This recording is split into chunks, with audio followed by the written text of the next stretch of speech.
For many of us, the most frequently used mold box construction will be light duty, since light duty mold boxes are a great happy medium between simplicity and function.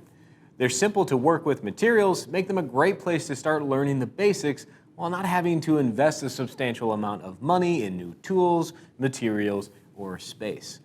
Let's look at some common light duty mold box materials and then create an example to see the process in action. There are a wide range of light-duty materials we can use for our mold box. Some of the most common that we'll use are foam core, corrugated plastic, acrylic, and shim stock. Now all of these follow a similar construction approach, so instead of going through each one, let's focus on foam core as our example. Foam core is a cheap material that you can get in almost every hobby store or dollar store. It's light and easy to work with as well. It cuts easily with an X-Acto knife and glues together with hot glue.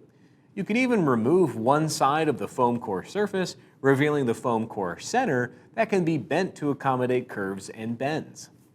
To construct a foam core mold box, we'll begin by measuring out our required base and wall sizes. We can get these measurements by reviewing our mold design. In that step, we determined our basic mold box shape and size by adding 1/2 to 3/4 of an inch of space around our master. We can now take those measurements and translate them onto a larger piece of foam core with a pencil and ruler. Using a straight edge and an X-Acto knife on a safe cutting surface, we'll cut out our mold box walls and then test fit them together to make sure our shape is coming together as expected.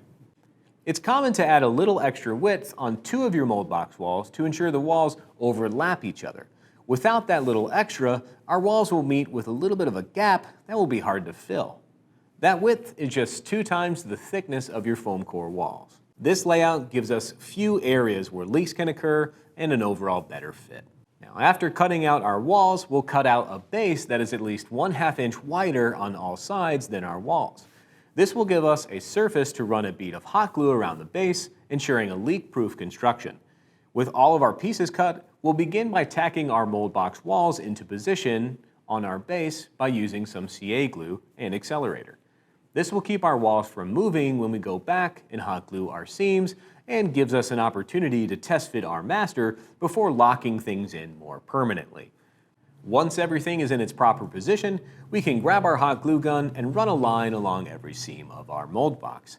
This is an extremely critical step since how well we hot glue these seams will determine whether or not our mold box leaks. Moving slowly, paying attention to any missed spots or bubbles, and double checking your coverage are important steps to take for a leak-proof result. The other material options will follow this same approach, using mostly the same tools to get the job done. However, our shim stock is a thin material that comes on a roll. This material eliminates the need to cut out separate walls, instead allowing us to cut the required length and then shape it to fit our design before gluing our single vertical seam and base. Be patient with yourself as you begin constructing light-duty mold boxes. This is our testing ground, our low-cost way of learning the basic techniques and ways that we prefer to work. The principles of properly measuring and piecing together light-duty mold boxes will directly translate to heavy-duty mold boxes later on.